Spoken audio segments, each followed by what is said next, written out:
Pemirsa, pemerintah melalui Kementerian Agama menetapkan 1 Syawal 1445 Hijriah atau Lebaran Hari Raya Idul Fitri jatuh pada Rabu 10 April 2024.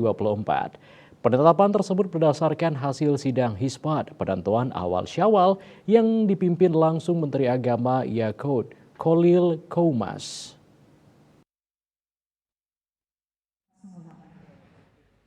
Bertempat di kantor Kementerian Agama Republik Indonesia, Menteri Agama Yakut Khalil Koumas, pemerintah melalui Kementerian Agama menetapkan 1 Syawal 1445 Hijriah atau Lebaran Hari Raya Idul Fitri jatuh pada Rabu 10 April 2024. Penetapan tersebut berdasarkan hasil sidang Hisbat. Dalam sidang Hisbat tersebut juga turut hadir perwakilan ormas-ormas Islam, diantaranya MUI, Nahdlatul Ulama, Muhammadiyah, dan perwakilan dari Komisi 8 DPR RI. Penetapan 1 Syawal 1445 Hijriah memadukan dua metode, yakni hizab dan ruqyat.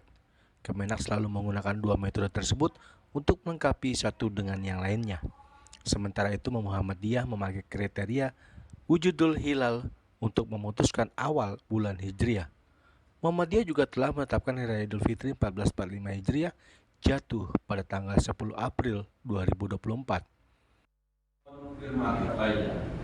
Forum sidang tadi bermufakat bahwa laporan ruqyat sesuai dengan data hisab yang telah dihitung serta sesuai dengan kriteria income ruqyat Mabim yang telah disepakati dan diaplikasikan juga oleh negara-negara Mabim yaitu Brunei Darussalam, Indonesia, Malaysia, dan Singapura.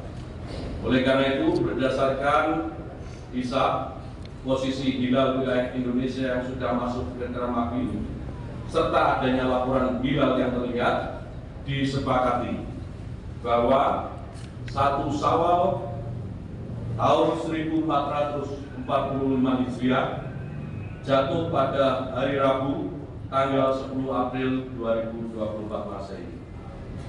Demikian tadi kawan-kawan media sekalian hasil sidang Hisbat. Dari Jakarta, Julius Suharto dan Ketut Sumadiase melaporkan.